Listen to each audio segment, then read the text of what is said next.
खुलुमबाय लोगोफोर, गोजोन फुंबिलि बयनिसिमबो। नोंथांमोनखौ एनबि ब्रह्म चेनेलाव फिन खेबसेबाव गोदान भिडिअआव बयखौबो बरायनाय बावहरग्रोनाय जाबाय। आं दिनै नोंथांमोननि सिगाङाव आरोबाव माखासे सानसेयारि खौरां लानानै फैबावलायबाय। आसा खालामो नोंथांमोनहा खौरांखौ खोनासंनानै मोजां मोनगोन। दिनैनि गिबि खौराङावनो दङ, कक्राझार आरो चिराङाव मबाइल इन्टारनेटखौ खुलिफिनबाय। रिलिफ केम्पफोरा बन्द'। कक्राझार आरो चिरां जिल्लाफोराव मबाइल इन्टारनेट सिबिथायखौ आबुङै जागायफिननाय जाबाय आरो दासान्दि मोसौ खावनायनि सन्देहआव सुबुं थुबुरनि गाग्लोबनायाव सानै सुबुंनि जिउ खहा जानायनि जाहोनाव थासारिया लासै-लासै सरासनस्रा जाबोनायनि जाहोनाव गासैबो रिलिफ केम्पफोरखौ बन्द' खालामनाय जादों। सनिबारखालि खौरांगिरिफोरनि सिगाङाव उफ्रा पुलिस सुपारिन्टेन्डेन्ट नबनीता शर्मा बिथाङा बुङो दि बे दाननि जागायजेन्नायाव सोमजिनाय दावराव-दावसिनि उनाव जिल्लाफोरा गोजोन थासारियाव फैफिन्दों। बयनिबो खावलायनायाव मबाइल इन्टारनेट सिबिथायखौ फिन जागायफिननाय जाबाय। खुंथायनि जानानै जों बयखौबो खावलायो दि इन्टारनेटखौ गाज्रि बाहायनाङा। शर्मा बिथाङा बुङो दि अन्नानै ससियेल मिडिया प्लेटफर्मफोराव जायखिजाया गाज्रि एबा रागा जोंहोग्रा आयदा फोसावनायनिफ्राय गोजानाव था। जों ससियेल मिडिया प्लेटफर्मफोरखौ नोजोर होगासिनो दं आरो जायखिजाया सुबुङा गोसो गुदुं आयदा फोसावोब्ला बेनि हेंथायै राहा लागोन होनना एएसपि बिथाङा बुङो। मैया शर्मा बिथाङा बेखौबो बुङो दि मोनसेल' रिलिफ केम्पआ दासिमबो सोलिगासिनो दं आरो 24 जानुवारियाव बन्द' जागोन। रिलिफ केम्पफोराव थानाय बांसिन सुबुंफोरा गाव गावनि न'आव थांफिनबाय आरो आद्रा थानाय केम्पनि थागिरिफोरा दिनै ओंखारलांनायनि आसा दं। गुबुन मोनसे खौराङाव दङ, माइबं स्कलार सुप्रिया बर'आ आसाम मुलुगसोलोंसालिनिफ्राय पिएइचडि मोननो हादों। रनजित बर' आरो बिरजिनी बर'नि फिसाजो आरो डक्टर चिरन्जीब केरसा बर्मननि बिसि सुप्रिया बर'आ आसाम मुलुगसोलोंसालि देपु केम्पासनि इंराजि बिफानजों पिएइचडिनि बान्था मोननो हादों। बिथांनि डक्टरेट बिजिरसंनाय, जायनि मुङा conflict and trauma, a study of select contemporary women narratives from North East and North West India. बे ओनसोलनि आइजो लिरगिरिफोरा आथिखालनि थुनलाइनि गेजेरजों माबोरै दावराव-दावसि, जायगा सोलायनाय आरो गोसोआरि दुखु मोन्दांथिफोरखौ फोरमायो। बे बिजिरसंनायखौ प्रफेसार इन्दु स्वामीनि दैदेननायाव खालामनाय जादों। दिमा हासाव जिल्लानि माइबं दिहुरफंल गामिनिफ्राय जोनोम मोननाय डक्टर बर'नि सोलोंथायारि जाफुंसारनाया गोबां बोसोर गोसो होसारनानै फरायनाय आरो थुनलाइजों लोगोसे दाङाबाजिनि सायाव आथोनारि नोजोरजों नांथाबनायनि फिथाय। बिथांनि जाफुंसारनायखौ बिथांनि नखर, मोजां हास्थायगिरिफोर आरो जायगानि सुबुं समाजआ गुवारै सिनायथि होदों, जाय बिथांनि जाफुंसारनायखौ ओनसोलनि गोसो गुदुं मेलेमजिबिफोरनि थाखाय गोग्गानाय आरो थुलुंगानि फुंखा महरै नायो।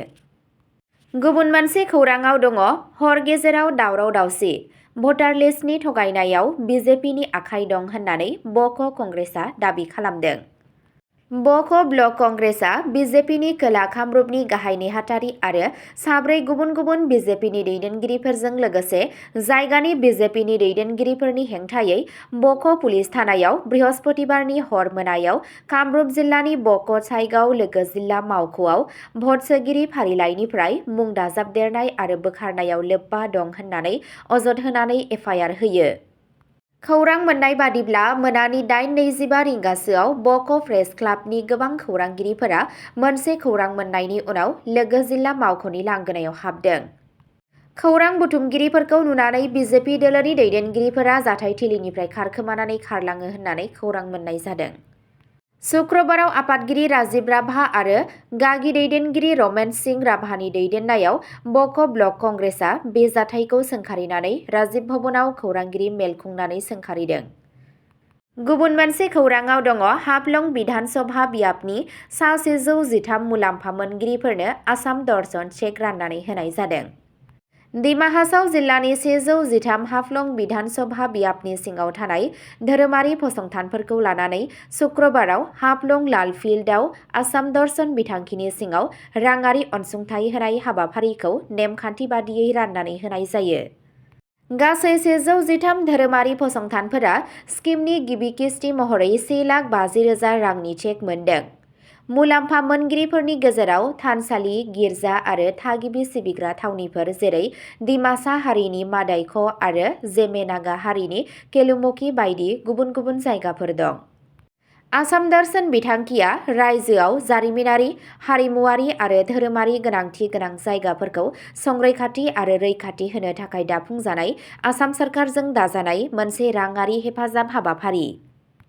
आसामनि मन्थ्रि आरो 113 हाफ्लं LAC-निफ्राय MLA नन्दिता गर्लसाया बे हाबाफारियाव गाहाय आलासि महरै बाहागो लादों।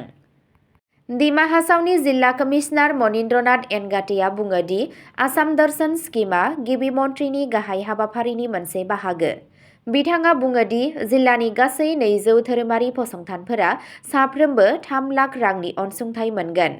बिथाङा बुंबावो दि गिबि किस्ति महरै 1,50,000 रां दिहुननाय जागोन आरो आद्रा थानाय 1,50,000 रांखौ नैथि किस्ति महरै थाबैनो होनाय जागोन।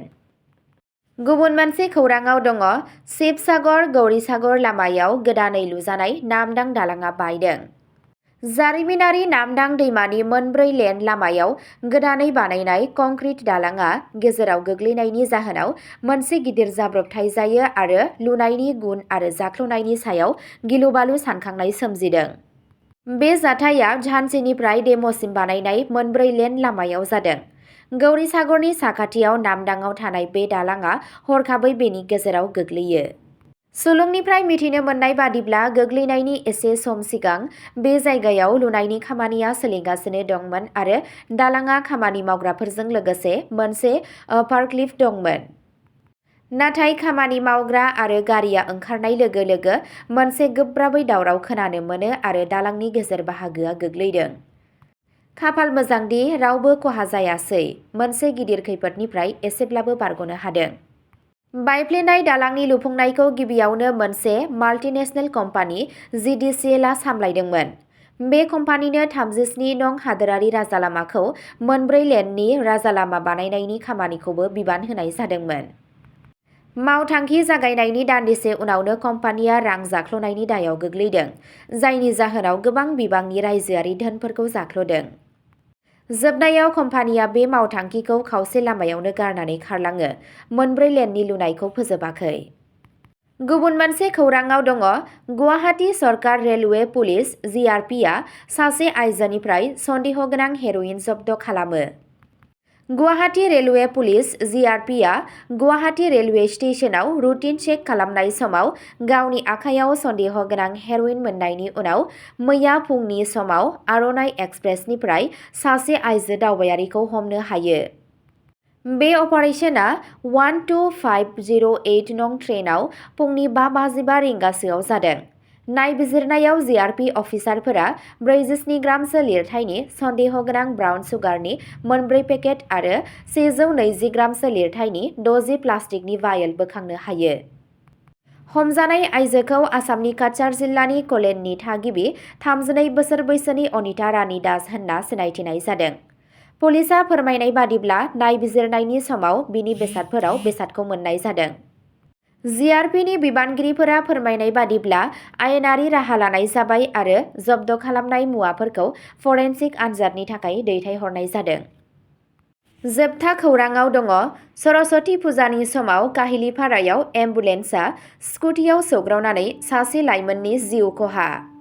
23 जानुवारि शुक्रबारखालि गुवाहाटीनि काहिलिपारा ओनसोलाव मोनसे लामा जाब्रबथायाव सासे 22 बोसोर बैसोनि आइजोआ दुखुनांथावै जिउ खोमायो। जिउ गोमानाय सुबुंखौ बङाइगाव जिल्लानि उत्तर सालमारानि थागिबि लुना भारद्वाज होनना सिनायथि मोननाय जादों। बिथाङा JB ल' कलेजनिफ्राय आयेन ग्रेजुवेटमोन आरो 27 जानुवारियाव एक्सिस बेंकआव हाबनो गोनांमोन। बे जाथाया शुक्रबारनि बेलासियाव जायो जेब्ला गोख्रैथिजों खारबाय थानाय 108 एम्बुलेन्सआ लुना भारद्वाज गाखोनाय स्कुटिजों सौग्रावो। बेयो जायगायावनो जिउ गोमायो। गुबुन सासे सुबुं, देरगावनि सासे सेंग्रा, जाय दासान्दि जटियायाव थायो, गोब्राबै जोखोम जायो आरो गौहाटी मेडिकेल कलेज आरो देहा फाहामसालियाव फाहामथाय लागासिनो दं। गिबियावनो एम्बुलेन्सनि सालायगिरि, जायखौ रेकिबुद्दिन आहमेद होनना सिनायथि मोननाय जादों, जाब्रबथायनि उनाव जाथायथिलिनिफ्राय खारलाङो। नाथाय बिथाङा सनिबारखालि रङिया पुलिस थानायाव गावखौ गथायना होयो। अब्ला दिनैनि खौराङा बेखिनियावनो जोब्बाय। एसेनोसै, गोजोन्थों।